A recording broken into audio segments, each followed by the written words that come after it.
Nice. We're getting great compliments, and you see outside how that's come out. It's been great. We make a lot of improvements to the White House, and we're doing that. One of the things you should be looking at is the Palm Court, because that's been totally redone. So we like to preserve and make better the White House, and that's really what's happened, and we're getting tremendous reviews, and we appreciate it. But we're here for a different reason. It's called Operation Summer Heat, which is an appropriate term in light of what we're doing. And early yesterday morning, I returned from the Middle East, where we celebrated a historic agreement to end years of suffering and conflict. Amazing. Every country came together. I mean, even the enemies came out and totally endorsed it. Everybody. I've never seen anything like it. Nobody's seen anything like it. And just as we are forging peace and stability abroad, we're also restoring peace and safety and stability at home.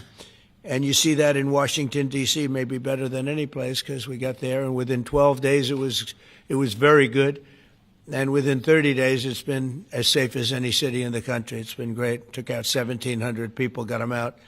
These are career criminals in many cases, and people that shouldn't have been allowed in by the Biden administration. Historically, the summer months have been a time when violent crime soar, as you know, but not under President Trump. Today, we're announcing the results of a sweeping law enforcement effort known as Operation Summer Heat. We were in many cities that people didn't know about. We kept it a little quiet, and it had a big impact, and you'll hear that in a second. But over the past few months, FBI offices in all 50 states made crushing violent crime a top enforcement priority. That's what they did, rounding up and arresting thousands of the most violent and dangerous criminals.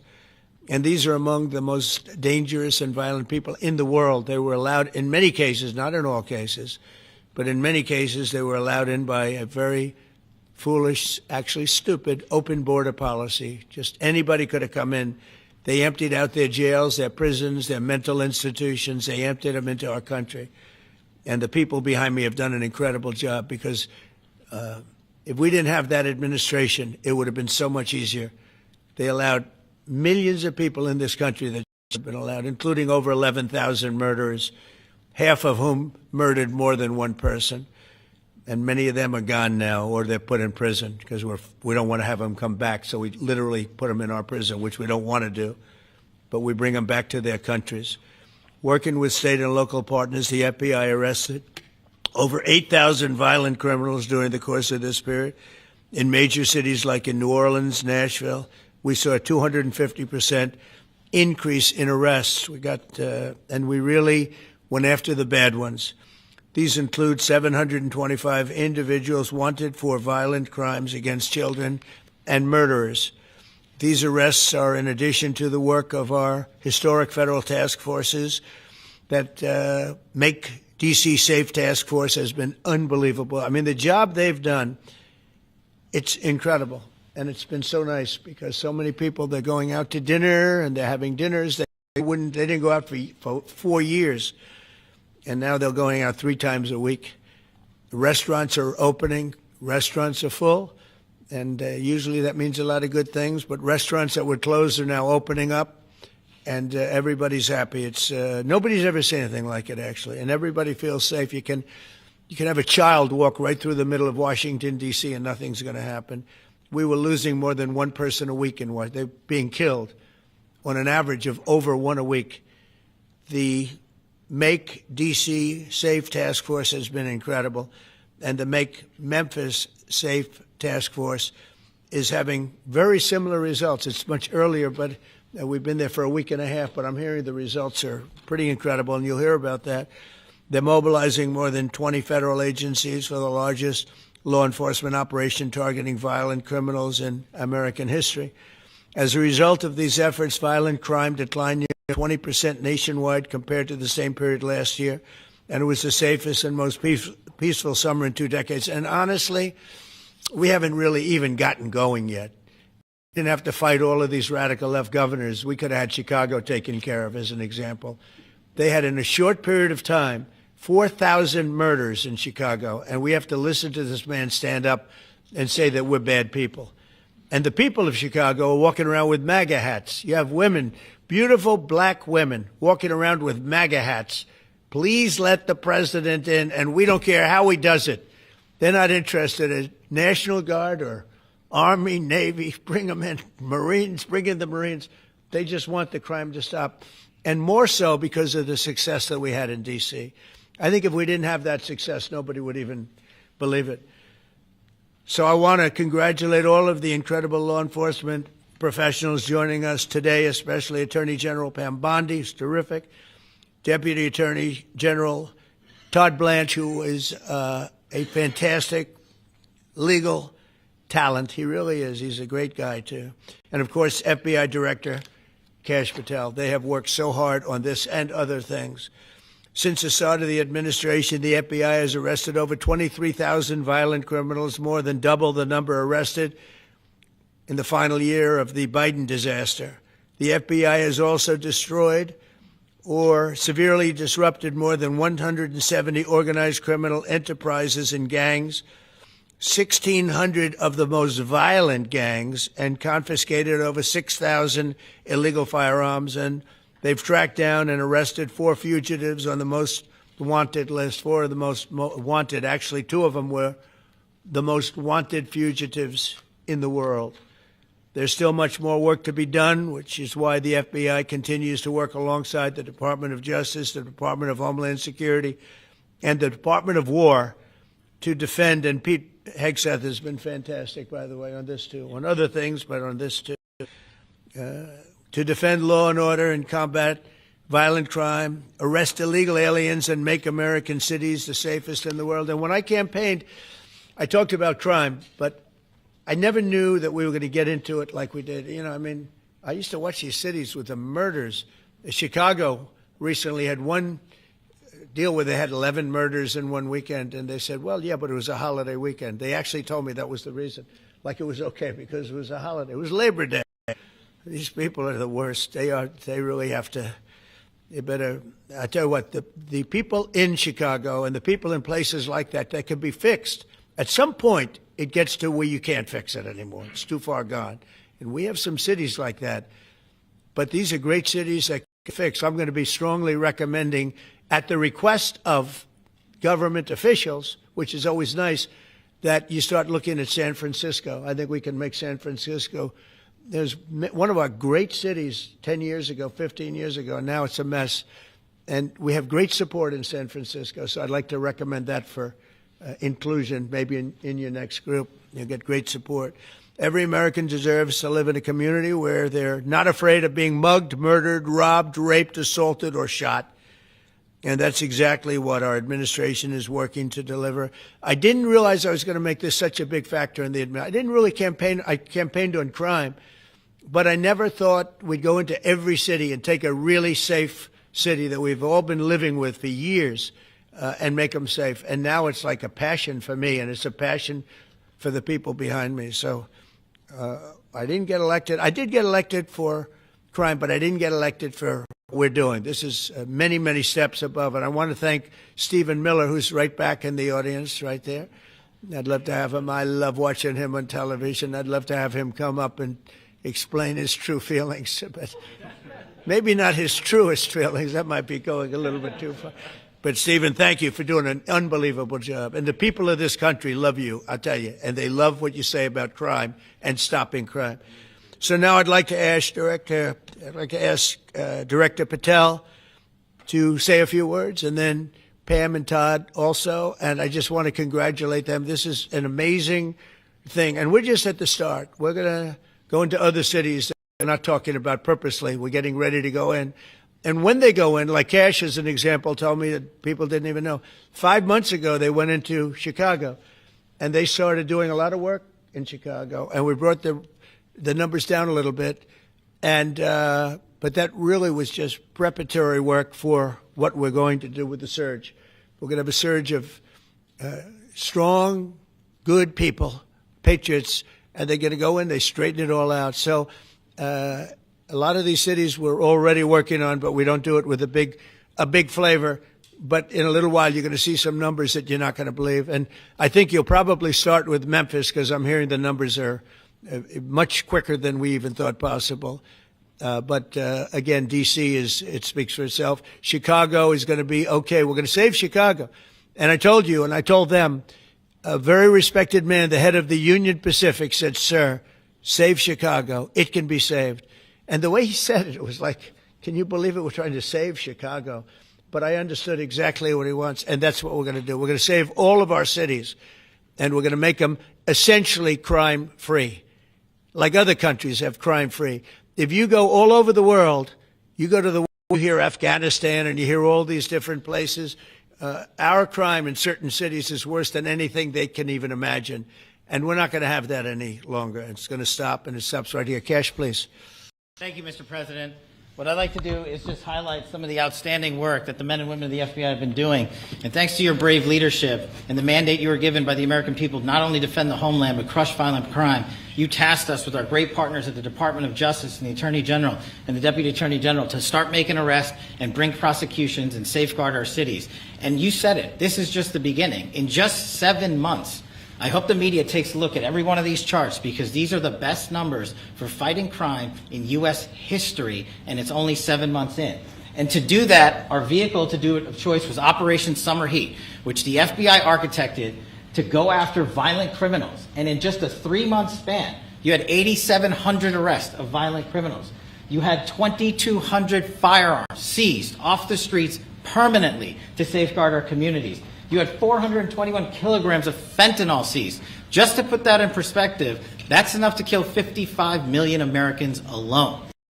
You had 45,000 kilograms of cocaine seized.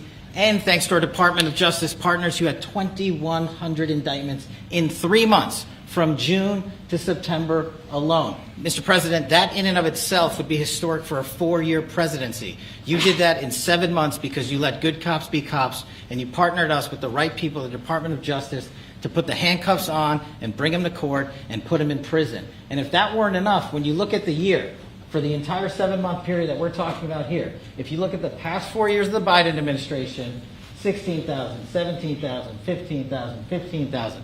That's the number of arrests year over year of violent felons in this country for the Biden administration. Mr. President, in 7 months, you have 28,600 arrests of violent felons in just 7 months alone, because of your leadership and the dedication of the men and women at the FBI who want to go out there and do the job they were prevented from doing because that department used to be weaponized and politicized.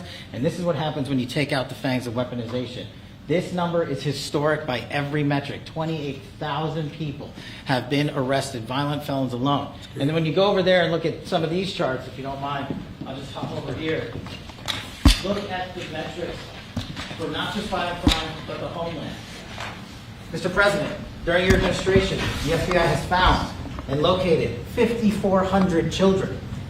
That is a 30% increase year to date over the last administration. Violent crimes against children arrests alone are up 10%. Gang arrests are up 210% in the last 7 months alone. And transnational organized crime, which Stephen Miller has been a great partner in, is up over 12% alone. These numbers are historic just as a snapshot. But just so people don't think we're focusing on violent crime alone, the national security mission, Mr. President, under your leadership has never been stronger. We have gone after espionage activities against our main counterparts in China, Russia, and Iran. In China alone, we've had over a 50% increase in espionage arrests alone and prosecutions. In Iran, we have had a 50% increase, again, in espionage cases. And in Russia, we've had a 33% increase in espionage cases alone.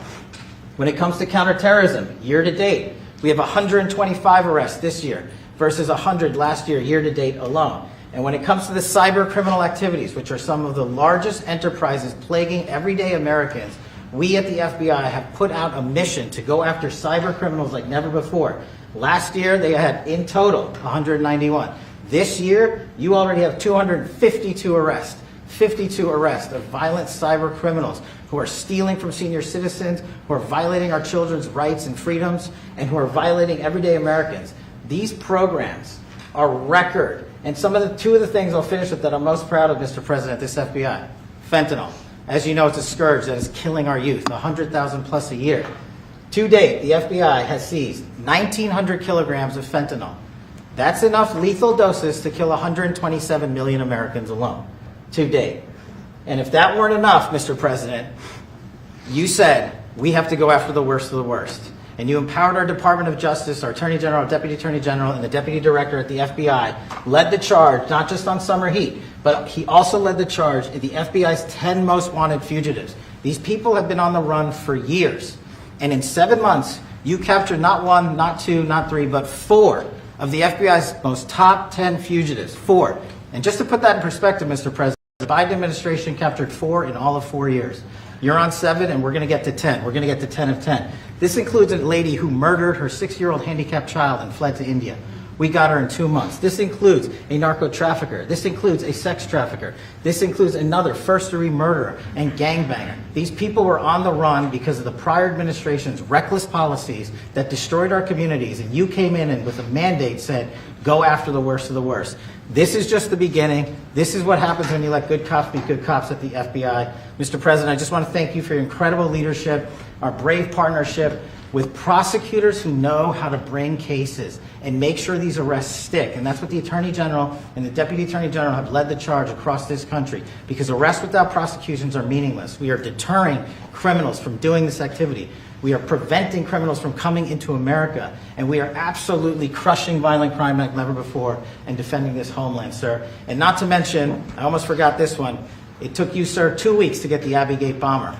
Joe Biden had 4 years to look for him. You got him in 2 weeks, thanks to the interagency effort by the FBI and the CIA, went to Pakistan, and now 13 brave warriors who were senselessly murdered because of the disastrous Afghanistan withdrawal. They have justice, their families have a peace of mind, and we're going to continue to find the others, Mr. President. On behalf of the FBI, sir, I just want to thank you. Thank you very much, Kash. Great job. Very good. Very impressive. Pam, would you like to say? President Trump, the men and women of law enforcement say 2 things to me repeatedly. First, you have taken the handcuffs off them and let them do their jobs, and you let cops be cops. That's why all this is happening. The director, the deputy director are working around the clock. All of these great men and women in the FBI, they have families at home, and they are working during a government shutdown right now. Many of them have small children. Many of them, I was talking to an agent this morning, many of them have babies at home, and they are working around the clock to not only keep our country, but our world safe. And that's what Operation Summer Heat did. Thank you, Director, and to the Deputy Director for everything you did on behalf of the Department of Justice, and you're going to continue to keep doing. And they set the stage for what we're doing in Memphis. You're going to hear a lot more about that, our joint task force next week, but they set the stage for Memphis. And last night alone in Memphis, there were almost 70 arrests. There were 12 guns seized, and there was a 70-year-old man arrested as a result of our operation in Memphis who raped a child under the age of 3. That one case makes everything we're doing worthwhile. So thank you all for being here on behalf of both of us. Thank you, President Trump. Thank you. Todd, you want to say something? Sure. Thank you, Mr. President. So this is a great day, and I think there's stats that the director talked about which are important. But I want to give 2 examples of what summer heat has done that actually will apply hopefully to everybody in this room. The first is for over 4 years during the last administration, there was a hotel in a town, the middle of a town in Alaska, that was being run as a drug den. There were over 1,000 calls to 911 over 4.5 year period. There were multiple violent crimes, drug dealers, overdoses, and murders at this one hotel, ruining a community. Summer Heat went in there. It's not only arrested all the participants that were controlling the hotel, but seized the hotel. And so that's one example of what summer heat means to everyday Americans that just want to live in peace. The second example is a large narcotics trafficking group that was selling fentanyl in the state of Washington. They were shipping fentanyl and using commercial aircraft, putting fentanyl pills and powder onto in suitcases, flying them from the southwest border, mostly Arizona, all the way to Washington. It had been going on for an extremely long time, and the entire organization was arrested. And I say those 2 examples because it's easy to look at the board and see 1,000 arrests. How much different is our communities now compared to the past 4 years? But there's actual life examples. Every one of these arrests means that our streets are safer, and that's because of the work of this administration, of President Trump and Director Patel. So I will tell you, Attorney General Bondi and I are together every day with Director Patel, figuring out ways that we can continue to do this work, and it's not going to stop. Like the Attorney General said, and like the President said, this is just the beginning, or phase one, or a start, whatever you want to say, but it will continue on. So thank you, Mr. President, and thank you very much, Director Patel. And Mr. President, just one last thank you from the men and women at the FBI. You found a way to get these individuals paid during a government shutdown, our 1811 agents. So on behalf of the FBI, it's a great debt that we owe you, sir. They're now allowed to pay for their families, so thank you. And the military. Good. That's right. Thank you. Okay, thank you very much. Any questions, please? Brian, go ahead. First of all, I know the feedback I'm getting from the American people, and they want to say thank you. Law and order is not an option in this country. It's a mandate. So I know the American people thank you for that. In terms of the guns that have been taken off the street, do you have a number of how many guns were taken away from someone that had a prior felony or a previous crime that perhaps we can prosecute that? Because I know that wasn't the case under Joe Biden. We don't take guns off the streets of people that are allowed to have guns. So every gun that we're taking off the street is because it belongs to somebody who is not allowed to have it. Could be a felon, could be somebody who hears illegally. There's all sorts of conditions. But if there's a gun taken off the streets by the FBI, it's because the person who has it is not allowed to. It's not somebody who's lawfully allowed to have it. So every single one of those guns were taken off of people that aren't allowed to have them. And not including the FBI, all of the other agencies. ATF alone since January 20th has removed over 25,000 illegal guns off our streets just since President Trump's been in office. And Mr. President, if I could follow up on that, could there be any further conversation to have national concealed carry applied to actual DC? Like if you had a driver's license in Texas and you had a permit, of course you could drive. Well, as you know, they've been talking about that for a long time. It's an interesting question. A lot of people feel strongly both ways, but we are talking about that, Brian. Thank you. Mr. President, on Venezuelan boats, I want to ask you, why not have the Coast Guard stop them, which it is empowered by law to do? You know, this way you can confirm who's on the boat and ensure that they're doing what you suspect. Because we've been doing that for 30 years, and it has been totally ineffective. They have faster boats. Some of these boats are seriously, I mean, they're world-class speedboats, but they're not faster than missiles.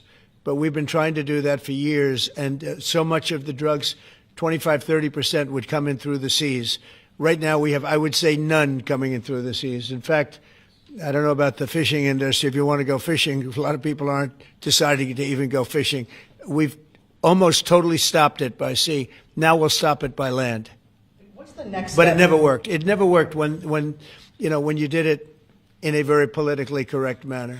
What's the next step in this war on cartels, and are you considering options, are you considering strikes on land? Well, I don't want to tell you exactly, but we are certainly looking at land now because we've got the sea very well under control. We've had a couple of days where there isn't a boat to be found, and that I view that as a good thing, not a bad thing. But we had tremendous amounts coming in by boats, by very expensive boats. You know, they have a lot of money, very fast, very expensive. We're pretty big. And the way you look at it is every boat that we knock out, we save 25,000 American lives. So every time you see a boat and you feel badly, you say, wow, that's rough. It is rough, but if you lose 3 people and save 25,000 people, these are people that are killing our population. Every boat is saving 25,000 lives, and you can see it. The boats get hit, and you see that fentanyl all over the ocean. It's like floating in bags. It's all over the place, and it's a tremendous. We're saving tremendous amounts of lives. Yeah, Mr. President, on that issue. I know you've talked about. I have a question for you, and then I also have a question for Director Patel. I know you talked about having some cities for Boston recently. Is this one of the cities that you might be looking into, and can you give us a hint about other cities that you might be? You're saying for where? For where? For Boston. Yeah. Well, Boston has a bad mayor who at least is a reasonable IQ person. You know, most of them are low IQ. But, and they're so bad. I mean, what's going on in Chicago is just, you'd think the guy would say, hey, look, we have a problem, Mr. President. Could you come in and straighten it out? We could have that done in a month if we had their cooperation. It's going to be done anyway, but we could have it done in a month. Yeah, Boston, she's got 4 areas that are, wrong. And, somebody said, would we think about taking the World Cup away from Boston if they don't straighten it out? And the answer is yes. We have the right to do that with FIFA. So if we think that LA is going to be bad, or we think that applies a little bit to the Olympics too, but we'll talk about FIFA first. FIFA is very hot. If we think there's any reason that, whether it's Boston or anywhere else, that they're not doing their job, we're going to take those World Cup games and move them someplace else. Thank you. And then Director Patel, there's been so many conspiracy theories swirling around about the assassination of Charlie Kirk. Do you have any updates for us, especially in light of all the online content that everyone's been talking about? The only thing we deal with at the FBI and the Department of Justice is facts. And we delivered in record speed a manhunt to capture Charlie Kirk's alleged assassin in 33 hours. And if you put that in perspective to Luigi Mangione or the Boston bomber, they took them 5 days and a police officer lost their life in their manhunt. We are running on absolutely every single lead. And the best thing we can do to honor my friend Charlie Kirk's life is to make sure that everyone involved is prosecuted to the full extent of the law. And that's what we're focused on, investigating the facts, not trading in conspiracy theories. Okay. Mr. President, thank you so much. Thank you. In light of China's export curbs on rare earths, do you view India as a reliable partner going forward? And are you planning to meet Prime Minister Modi in Malaysia? Are you open to talks in terms of Yeah, trade? sure. He's a friend of mine. We have a great relationship. He just said that 2 days ago, as you know. We have a great relationship. No, we were not happy with him buying oil from Russia, because that lets Russia continue on with this ridiculous war where they've lost 1.5 million people, by the way. Russia's lost 1.5 million people, soldiers mostly. This is a war that should have never started, but it's a war that Russia should have won in the first week, and they're going into the 4th year. And I want to see it stop. So I was not happy that India was buying oil. And he assured me today that they will not be buying oil from Russia. That's a big stop. Now I got to get China to do the same thing. That is relatively easy compared to what we just did over the last week in the Middle East. Middle East was 3,000 years, and we got it done. This is 3 years. And I think we'll get it done. I think that President Putin, I think he wants to get it done. We'll see. There's a great animosity between him and Zelensky. You probably have noticed, right? And I think it's hurting the process. Yeah, please. Mr. President, thank you. Curious, why did you authorize the CIA to go into Venezuela? And is there more information you can share about these strikes on the alleged Well, I can't drug do busts in that, the but Caribbean? I authorized for 2 reasons, really. Number one, they have emptied their prisons into the United States of America. They came in through the border. They came in because we had an open border policy. And as soon as I heard that, I said, a lot of these countries, they're not the only country, but they're the worst abuser. And they've entered they've allowed thousands and thousands of prisoners, mental institution, people from mental institutions, insane asylums, emptied out into the United States. We're bringing them back, but that's a really bad. And they did it at a level that probably not many countries have done it, but not like Venezuela. They were down and dirty. And the other thing are drugs. We have a lot of drugs coming in from Venezuela, and a lot of the Venezuelan drugs come in through the sea, so you get to see that. But we're going to stop them by land also. Does the CIA have authority to take out Maduro? Oh, I don't want to answer a question like that. That's a ridiculous question for me to be given. Not really a ridiculous question, but wouldn't it be a ridiculous question for me to answer? But I think Venezuela is feeling heat, but I think a lot of other countries are feeling heat too. We're not going to let this country, our country, be ruined because other people want to drop, as you say, their worst. They have given us their worst. They've loaded up our country with prisoners, with mentally ill people that are seriously ill, criminally ill. And we're not going to take it. And so, I mean, it's just one of those things. And I can tell you, we've taken care of the sea. There's nobody, and we're watching. We're watching. And if we see it, we'll save it. Yeah, please. On the ships, though, sir, there are Republicans and Democrats up on the Hill concerned that in the briefings they've gotten about those attacks, they're not necessarily getting information about who was on them and what exactly was on those ships. Can you ensure that at but least they are lawmakers given will be told that? information that they were loaded up with drugs, and that's the thing that matters. When they're loaded up with drugs, they're fair game.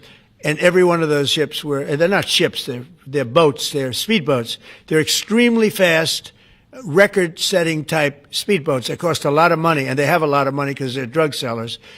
But they know one thing, and they all have the same thing in common. There's drug dust. They call it drug dust. They call it fentanyl dust all over the boat after those bombs go off. And you can take along. Attack them though that they're a We know before. We know when they go out. We know we have much information about each boat that goes out. Deep, strong information. Yeah, please. Sir, you're going to have Vladimir Zelensky here this week. What is your message at this stage of the war for him? And shy of tomahawks. To who is that? For Zelensky. Yeah. And shy of tomahawks for Ukraine. Are you considering other options, and will you speak with Vladimir Putin about No, we're looking at other options. We are. President Zelensky's coming in. I'm not a fan of the war. I'm not a fan of the way it started. It should have never happened. It wouldn't have started if I were president. The election was rigged. And because of that, we lost a lot of lives have been lost because of that war. Not American lives, but if I can save a lot of lives, that's why I'm in it. I want to save lives. I've had 8 wars. The Prime Minister of Pakistan got up the other day, said so beautifully, says, you saved millions of lives. He told that to a group of people right in this office. He said the president saved millions of lives. And I think what he's referring to is the fact that that would have been with India nuclear war. That was getting very close. 7 planes, they don't talk about it, but 7 aircraft were shot down. In fact, we have the new ambassador to India right here. They're well represented. You better represent us, not them, okay? Yeah. But Sergio's going to do a great job. He's going to do a great job. But no, we'll be talking about the war with him, and we'll be talking about, I mean, they want to go offensive. I'll make a determination on that, but they would like to go offensive, you know that, and we'll have to make a determination. President, given you have the FBI Director and Attorney General here today, Jim Jordan has asked Jack Smith to appear in front of the House Judiciary. You mean deranged, Jack? He's a deranged individual, yeah. He's asked him to Well, they should. I'm surprised it takes so long. You know, we're talking about violent crime. What about the crime against a political opponent? That's what we have to talk about, too. Jordan would like to understand the full extent to which the Biden-Harris Justice Department weaponized federal law enforcement. What do you think the committee will find out, Mr. Smith? I think it was the worst weaponization of a political opponent in the history of the world, let alone this country.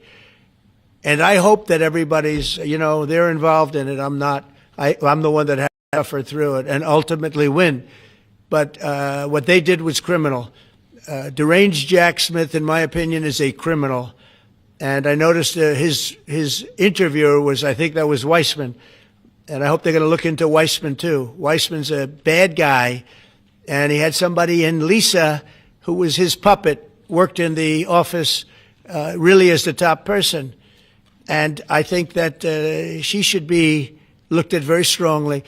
There was tremendous criminal activity having to do. If we don't have fair elections in this country, we're not going to have a country. And I've said it from the beginning, fair elections and borders. And we need also fair press, because if you don't have fair press, it's very tough. And we've got the strongest border of anybody. Nobody has a border. We have a border where the numbers just came out again. You saw 0 people came in illegally.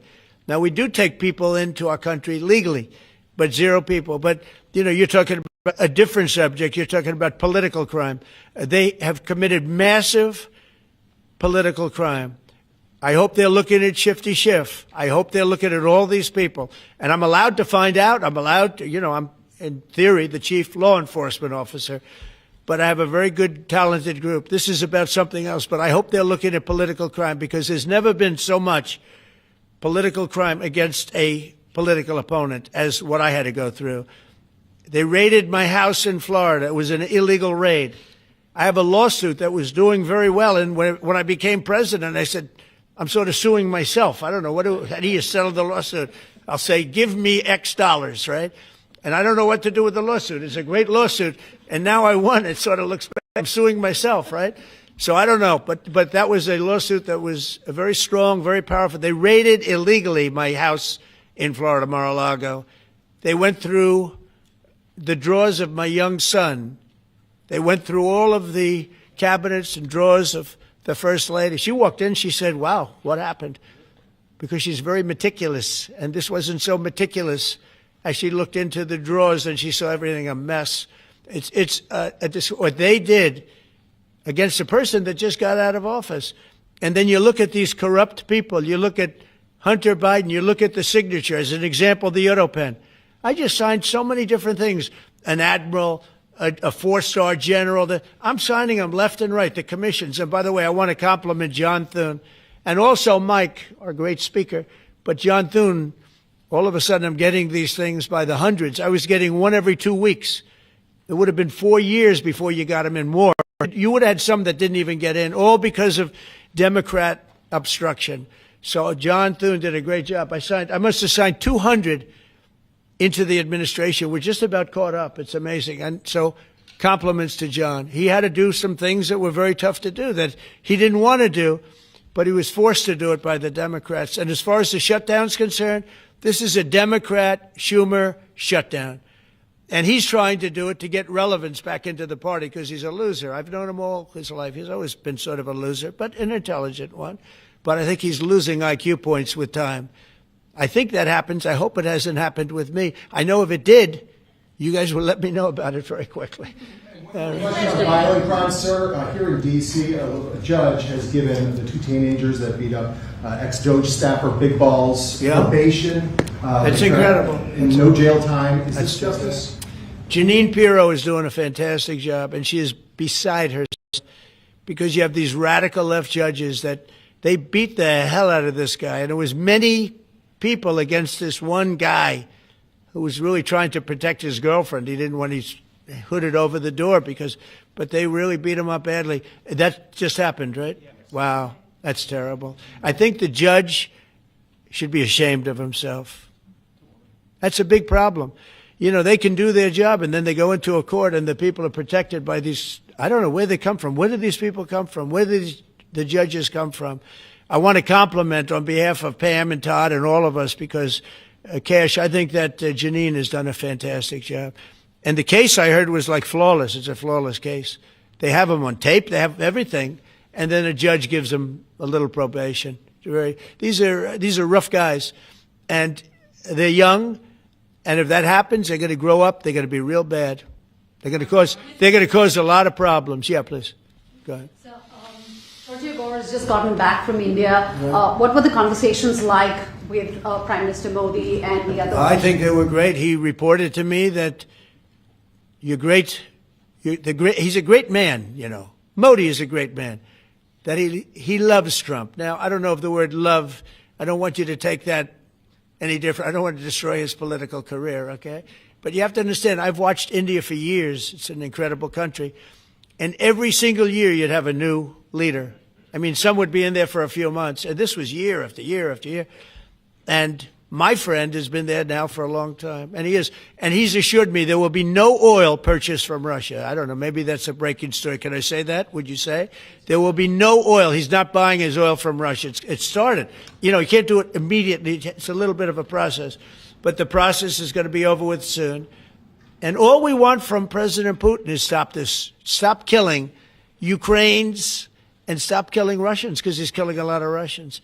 Again, it doesn't make him look good. It's a war that he should have won in 1 week, and he's now going into his 4th year. That does not make this big so-called war machine look good. But he could make a settlement. We're willing to settle. I thought we had a deal. The hatred of the two leaders is very, it's an obstacle. It's an obstacle. There's no question about it. But I thought we had a deal 2 months ago. Who would think I created peace in the Middle East and can't get the two guys to settle? But I think we'll get them. But if India doesn't buy oil, it makes it much easier. And they're not going to buy it. They assured me they will. Within a short period of time, they will not be buying oil from Russia. And they'll go back to Russia after the war's over. Jennifer? On the shutdown, sir, are FBI officials being paid right now? Are all the FBI employees being paid, and are all the... Well, that's what I understand. I hope so. Thanks to your great work, Mr. President, the 1811 special agents at the FBI are going to receive their paychecks. Got a lot of people paid, actually. We got the people that we want paid, okay? And we want the FBI paid, we want the military paid. We got the people that we want paid. And I'll tell you, the Democrats, they don't talk about this. You know, we're getting rid of programs that we didn't like, but that were negotiated in, but we didn't like. We're terminating those programs, and they're going to be terminated on a permanent basis. And it's thousands of people, and it's billions of dollars. We're getting rid of a lot of things that we never wanted because of the fact that they made this stupid move. And they don't want to talk about it. They have their day coming up. I hear very few people are going to be there, by the way. But they have their day coming up, and they want to have their day in the sun. But they should really make a deal. So what we're doing, they call him Darth Vader, but he's actually a very nice person. Russell Vogt. But Russell Vogt is really terminating tremendous numbers of Democrat projects. There's not only jobs. The project in Manhattan, the project in New York, it's billions and billions of dollars that Schumer has worked 20 years to get. It's terminated. Tell him it's terminated, Jennifer. All right. On Hamas, sir, what is your understanding of the pace of returning the deceased hostages? Are you pleased? Well, they're looking for them. Absolutely. They're looking. So we have the living hostages all back. They returned some more today. It's a gruesome process. I almost hate to talk about it. But they're digging. They're actually digging. There are areas where they're digging and they're finding a lot of bodies. Then they have to separate the bodies. You wouldn't believe this. And some of those bodies have been in there a long time. And some of them are under rubble. They have to remove rubble. But there are graves, and some are in tunnels that died in tunnels that are way down under the earth. And the tunnels are like 3 feet. Can you believe it? 3 feet high. They lived like this for a long period of time. It's a horrible atrocity. At the same time, we, meaning Israel, but I knew everything they were doing pretty much. I knew most of the things they were doing, but they've killed probably 70,000 of these people, Hamas. And I said, it's time now.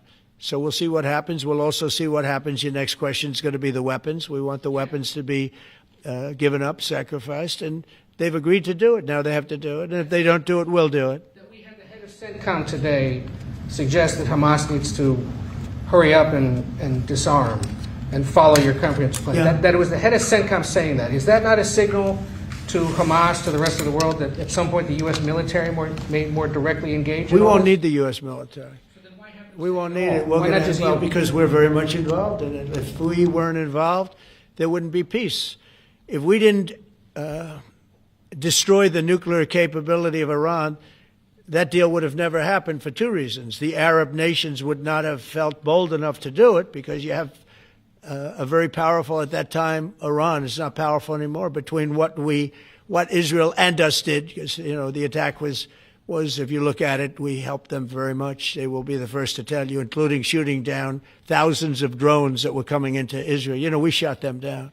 We were shooting them down like it was target practice, but we shot down thousands of drones and missiles also going into Israel. But between what we did to Iran that way with the, conventional, we will call it, and what see that beautiful plane, that B-2, I noticed it on the desk. I always thought it was beautiful, but I never understood it. Now I understand it. It took in hundreds of thousands of bombs in the form of two, but hundreds of thousands of pounds of bombs. And every single bomb hit perfectly. Then they sent Tomahawks in. They sent 30 Tomahawks on top of it. And that was totally, CNN said, well, maybe it wasn't as bad as Trump said, because I said obliterated. Obliterated is not a strong enough word, actually. And you saw the Atomic Energy Commission came out and said the word obliteration is very, very... Think of it. They came in under potential fire. They entered Iran airspace late at night, in the dark, no moon. The moon was low for a reason. What time we picked it. Couldn't see anything. And they hit every target, and they weren't hit. Nobody saw that plane. That plane is stealth. Nobody saw it. The problem with that is it may be stealth today, but tomorrow it won't be. And we just ordered about 20 brand new B-2 bombers. It's unbelievable as a weapon. I know Putin, when I was riding with him in Alaska, we passed a lot of them. And he said, that really did the trick. I said, yeah, it did. It's amazing. The flying wing. But you still see no reason for the U.S. military to get involved in Gaza? No, I don't see that. No, I think we're going to handle it very well. We'll be helping Israel. But we have other countries that are now. You know, we signed, many countries signed, and many of those countries relatively are very strong military powers. And Hamas has no support. See, Hamas had the support of Iran, and now Iran says, don't get us involved. The last time they got them involved didn't work out too well. So they used to have the support of Iran. Today, Iran they're trying to survive. You know, when I heard the reports 2 weeks ago, Iran's looking to build a nuclear weapon, I said, don't worry about it. They got a lot of things they want to do before nuclear weapons. I said, the last thing they want to do is a nuclear weapon. It didn't work out. And if they did a nuclear weapon before they got even close, that site would be attacked and it would be wiped out. Yeah. Mr. President, you're meeting with President Xi in a few weeks. Yeah. If you can't come to an agreement or a deal at that meeting, are we in for a sustained trade war with China? Well, you're in one now. Look, we have 100% tariff. If we didn't have tariffs, we would be exposed as being a nothing. We would have no defense. You know, they've used tariffs on us, but we've never had anybody sitting in that chair that felt the need to do it. And they've allowed us to be $37 trillion in debt, et cetera, et cetera. Tariffs are a very important tool for our defense, for our national security. If we don't have tariffs, we're not going to have national security. As an example, if you look at Pakistan and Iran, I told them I was in the midst of negotiating a trade deal with Iran, and Pakistan was going to be in line.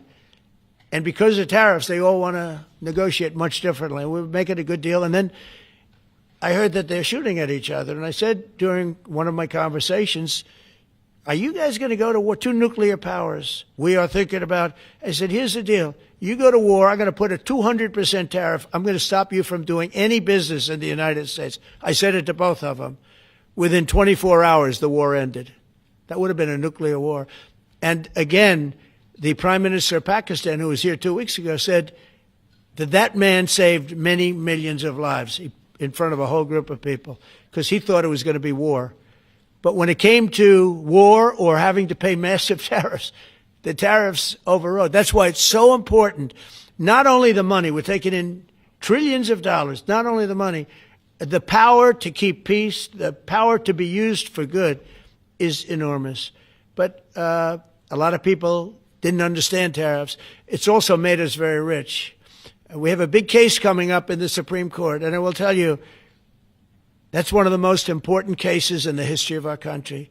Because if we don't win that case, we will be a weakened, troubled, financial mess for many years to come. I don't even know if survivable is a good term.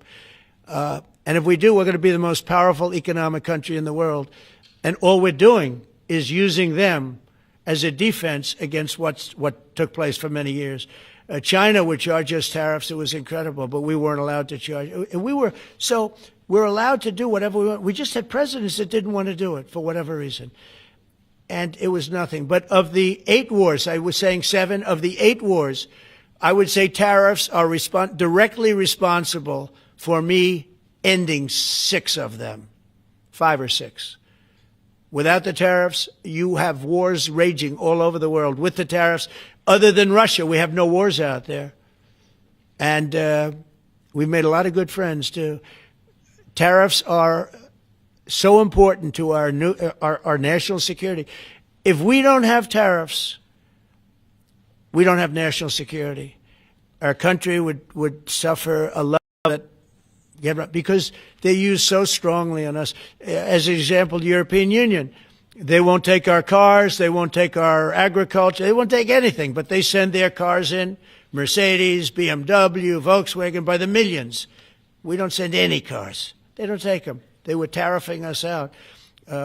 Agricultural products, they don't take our agriculture. They want their farmers to do it. I understand that. But it was very unfair, and they were tariffing our product. They're keeping out by using tariffs. And we didn't use them, but I used them.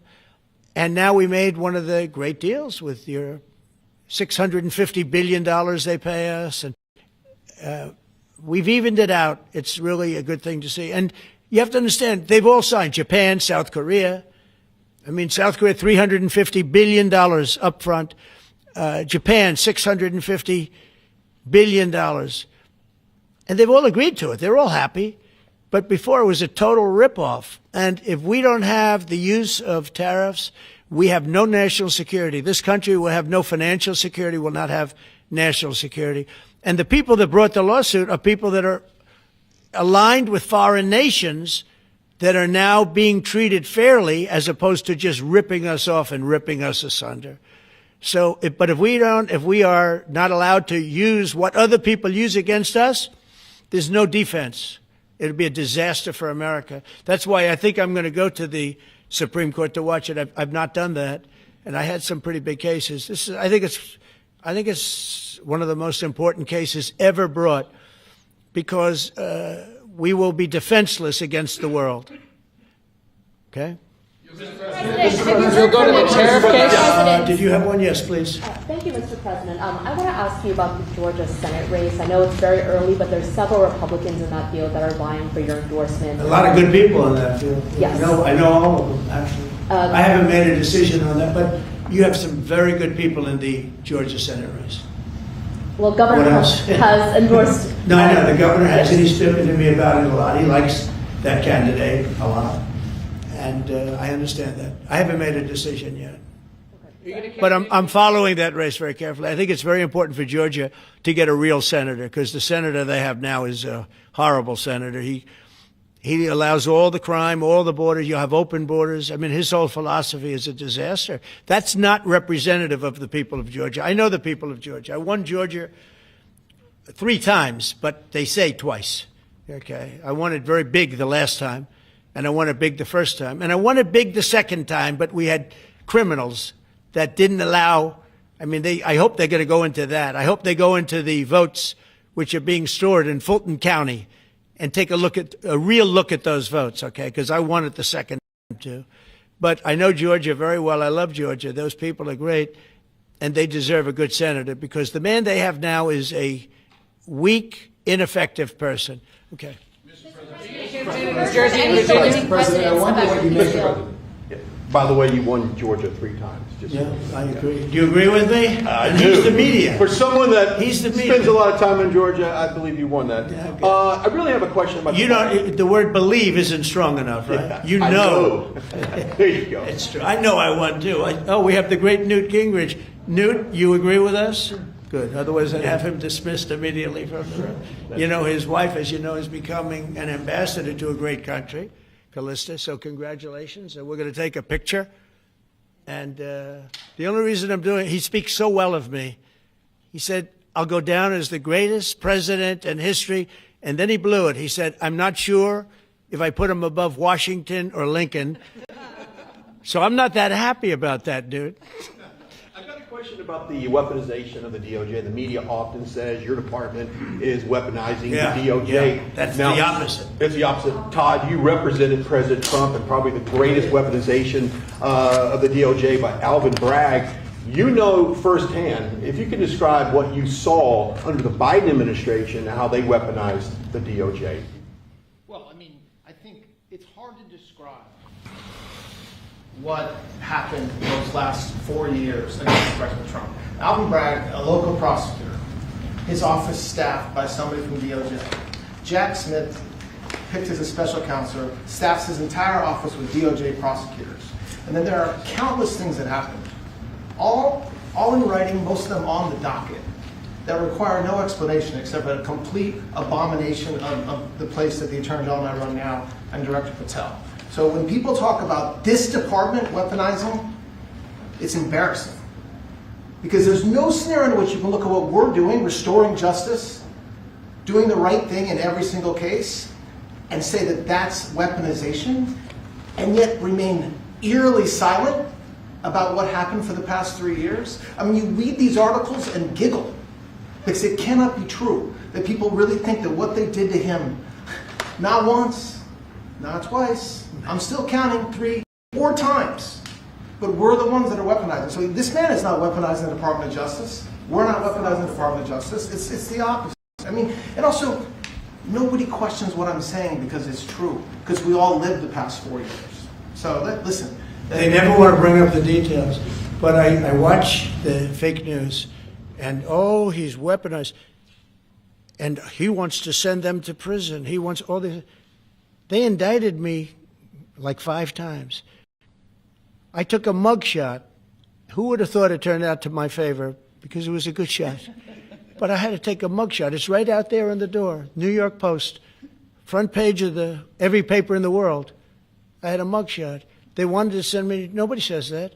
They say, he's acting very, very tough. He's acting unfair. Let me tell you, if they've been nice to anybody, it's to those criminals, because they are so good having to do with all of the things we're talking about today with violent crime.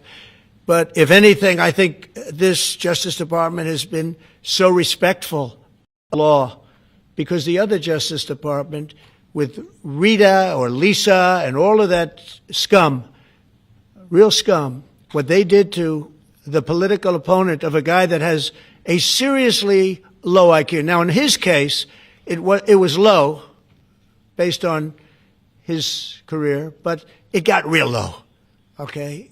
It was descending rapidly. But what they did to go after his political opponent is legendary, worse than any third world country, banana republic. And what we're doing is nothing. Are you kidding? Nothing. They write stories. Why aren't they doing this?